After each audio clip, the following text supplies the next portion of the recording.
اجازت مانگی تو مل گئی، اس سے پتہ چلا وہ آپ کا عقیدہ جھوٹا ہے جو لوگوں کو قبروں کی زیارت سے منع کرتے ہیں۔ سرکار نے جو مانگی تو مل گئی۔ اب وہ کہتے ہیں پھر نبی پاک علیہ السلام نے مغفرت کی دعا مانگنا چاہیے تو منع کر دی گئی۔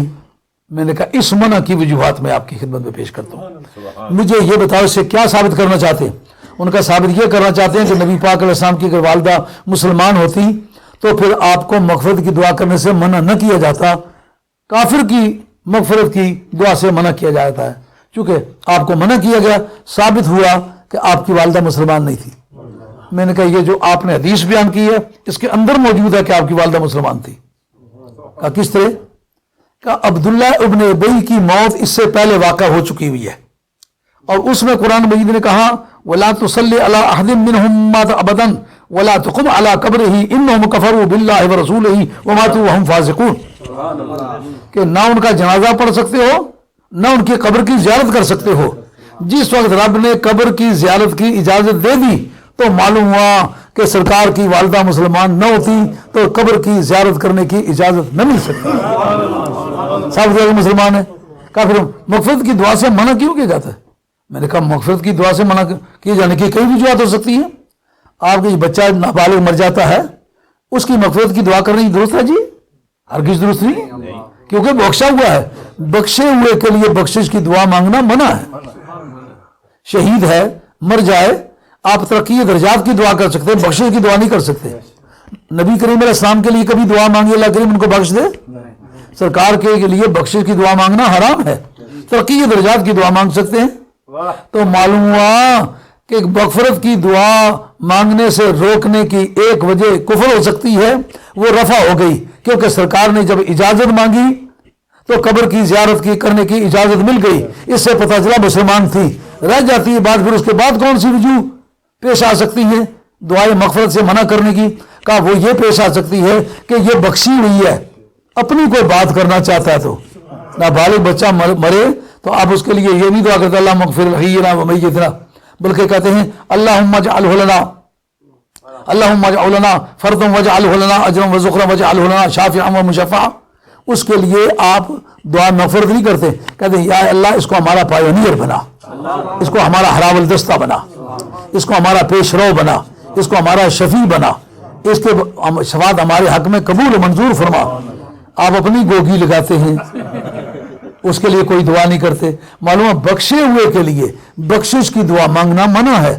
تو سرکار کو پروردگار نے بتایا کہ پیارے جس مچھلی کے پیٹ میں یونس علیہ السلام رہے ہیں اس مچھلی کے پیٹ کا درجہ عرش اعظم سے بلند ہے، تو جس پیٹ میں تو رہا ہے اس مغفرت کی اس کی مغفرت کی بات کرنا چاہتا ہے، وہ پہلے سے بخشی ہوئی ہے، اور کوئی بات کرنا چاہتا ہے تو کہا۔